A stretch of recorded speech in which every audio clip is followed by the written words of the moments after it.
حضرت یہ بتائیے کہ بہت سے لوگ جب نماز پڑھتے ہیں تو ان کو مختلف طرح کے خیالات آتے ہیں، اور خاص طور پر نوجوان نسل، اور جب امام کے پیچھے وہ نماز پڑھتے ہو تو مختلف خیالات میں گم رہتے ہیں، اور جب سلام پھیرتے تو اس وقت ان کو پتہ چلتا ہے اوہو ہم تو نماز میں تھے۔ تو ایسے لوگ کے بارے میں کیا ہے کہ کتنے خیالات آئیں گے تو نماز دہرائیں گے وہ؟ خیالات کا نماز میں آنا یہ صرف ہمارے ساتھ نہیں ہے یا ینگسٹرز کے ساتھ نہیں ہے، بلکہ یہ تو رسول مکرم صلی اللہ علیہ وسلم کے اصحاب بھی آپ علیہ السلام سے اس حوالے سے مشاورت فرماتے ہیں، ان کے ساتھ بھی یہ سلسلہ تھا۔ شیطان اصل میں آتا ہے اور وہ ڈسٹرب کرتا ہے نماز کو، لیکن اس حد تک مستغرق ہو جانا، دیکھیں خیالات کا آنا اور ہے، اس پر غور و تفکر کرنا، اسے جمانا اور ہے، یہ برا ہے، تھنکنگ کرتے رہنا۔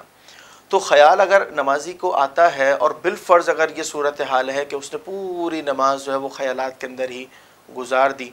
پھر بھی شریعت مطہرہ نے دہرانے کا کوئی ضابطہ نہیں رکھا، ورنہ انسان جو ہے وہ وہم و گمان کے اندر مبتلا ہو کر کے کشمکش کا شکار ہو جاتا۔ آپ نے دیکھا ہوگا بہت سارے نوجوان جو ہے وہ اس سوچ کے بہاف، پتہ نہیں ہم نماز صحیح پڑھتے نہیں پڑھتے، یار ہم توجہ کے ساتھ نماز نہیں پڑھ سکتے، یار پاکیزگی ہے نہیں ہے، مطلب وہ بہت زیادہ وہم کا شکار ہو کر بالآخر نماز ترک کر دیتے ہیں۔ یہ غلط ہے۔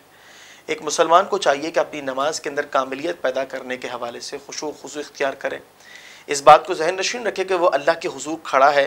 اور یہ تو مومن کی معراج ہے، وہ جو بات کر رہا ہے، جو ذکر و اذکار کر رہا ہے، وہ کس سے کر رہا ہے؟ اگر وہ یہ کہتا ہے الحمدللہ رب العالمین، تمام خوبیاں اللہ تبارک و تعالیٰ کے لیے ہیں جو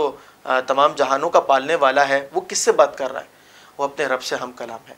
تو اس سوچ کے پیش نظر جو ہے وہ اپنی توجہ کو جمائے، لیکن اگر بالفرض خیالات بہت زیادہ آتے ہیں ان کو ہٹانے کی کوشش کرے، لیکن اس گمان کے اندر پڑنا کہ جناب یہ پتہ نہیں ہوئی نہیں ہوئی، مطلب کاملیت میں فرق ضرور پڑا، یہ نامناسب طریقہ کار بھی ہے، اس کے اندر بہتری کی ضرورت بھی ہے، کوشش بھی کرنی چاہیے اس کے اندر، لیکن وہم و گمان کا شکار ہو کر کے اور نماز کو ترک کرنے کے جانب مائل ہونا یہ صحیح نہیں ہے۔ ہمیں کوشش یہ کرنی چاہیے کہ نماز کے آغاز میں ہی تمام کاموں سے اپنے ذہن کو فارغ کر لیں، اور پھر اس کے بعد نماز کو شروع کریں، اور اس کے بعد اللہ تعالیٰ سے طلب کریں کہ رب کریم اس نماز کو اپنی بارگاہ میں قبول فرما۔ وہم و گمان میں زیادہ مبتلا ہونے کا کوئی فائدہ نہیں ہے، تو اس طرح نماز کو بہتری کے ساتھ ادا کیا جانا چاہیے۔ خلق السحاب وخلق الماء خلق الشمس في الفضاء سبحان خالق الحياة